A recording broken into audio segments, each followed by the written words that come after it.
Yas'alunaka 'anil khamri wal maisir. Muhammad, banyak orang bertanya kepadamu tentang khamr dan maisir. Maisir itu judi. Khamr itu ma yakhmurul aqla, setiap yang bisa merusak akal. Jadi kalau dikonsumsi itu bisa merusak kepada akal, berpengaruh buruk. Akal lambat berpikir, emosional terganggu, ya tidak sadar berbuat hal. Jadi kalau berbuat buruk memang karena nggak sadar. Bisa membunuh, bisa berzina, bisa berkosa, bisa macam-macam. Nah itu semua yang bisa mengganggu akal disebut dengan khamar namanya. Nah pada saat itu kebanyakan ramuan khamar itu dari minuman keras. Maaf, anggur yang diperas, difermentasikan. Kurma, ada gandum, turunlah jadi minuman. Sekarang semua itu dikemas juga dari bagian-bagian tertentu menjadi pil tertentu. Ada sabu, ada narkotik, ada ekstasi dan sebagainya. Itu dalam Quran diistilahkan dengan nama khamar. Jadi ketika Allah melarang khamar, apa tujuannya? Supaya mencegah kita tidak kehilangan akal sehat. Karena akal ini yang paling utama membimbing kita pada kebaikan. Kalau akal tidak berfungsi, maka turun derajat kita dari manusia menjadi hewan. Maaf teman-teman sekalian, kenapa ayam itu berani buang kotoran sembarangan? Karena nggak punya akal. Di sini ada kuda nggak? Ada kuda. Kenapa kuda bisa jalan-jalan busan, tak malu nggak berpakaian? Karena nggak ada akal. Kenapa monyet betina misalnya, senang aja tampil tanpa busana? Karena nggak ada akal. Kenapa kambing bahkan saat Idul Adha sedang adzan berkumandang Allahu Akbar, senang aja berhubungan?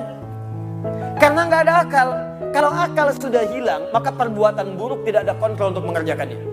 Karena itu setiap yang mengganggu akal oleh Al-Quran kemudian diminta untuk ditinggalkan dalam kehidupan. Itulah sebabnya dalam Islam kenapa Anda dilarang minum minuman keras. Itu salah satunya. Sebab kalau sudah minum, kontrol hilang. Tiba-tiba suara meracau, kata-kata jadi kotor, tindakan gak terkontrol, anarkis itu muncul. Ada yang kemudian bahkan nekat melakukan perbuatan buruk, yang mencuri, yang berzina, yang membunuh dan sebagainya. Karena sebab yang buruk ini kemudian miras diharamkan.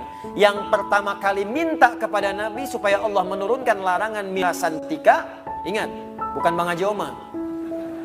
Yang pertama minta namanya sahabat Umar bin Khattab. Umar ini jenius orangnya. Sebelum masuk Islam beliau itu biasa mabuk sehari 5 kali. Umar. Tapi Umar sendiri setelah masuk Islam yang minta pada Nabi, ya Rasulullah, kenapa Allah tidak turunkan ayat yang melarang miras santika, melarang khamar? Maka ketika turun ada tahapan. Di antara tahapannya kata Allah, banyak orang bertanya padamu tentang hukum khamar. Qul fihima itsmun kabir wa manafi'u linnas. Katakan Muhammad, memang di balik khamar itu ada yang merasakan manfaat cuma sedikit. Mungkin merasakan manfaat cuma sedikit. Ada yang bisa untuk menghangatkan cuma sedikit, tapi dampak buruknya lebih banyak. Jadi kalau Anda bisa mengemas teknologi untuk menghangatkan badan, tidak harus menggunakan itu. Kenapa harus gunakan itu? Ada yang merasakan tenang dengan minum, hanya sedikit. Dia tidak sadar dalam tenangnya bisa mengungkap rahasia yang tidak harus diungkap. Dia tidak sadar dalam perasaan tenangnya bisa meracau kata-kata yang kasar. Dan dia tidak sadar dalam tenangnya bisa berbuat kriminalitas yang lebih besar. Karena itu wa itsmuhuma akbaru min naf'ihima. Potensi buruknya, dosanya lebih banyak dibandingkan dengan baiknya.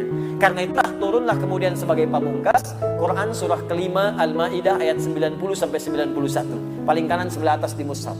Innamal khamru wal maisiru wal azlamu dan seterusnya. Perhatikan ujung ayatnya. Rijsun min amali syaitani fajtanibu. Itu amalan buruk, provokasi dari setan, maka jauhi itu semua.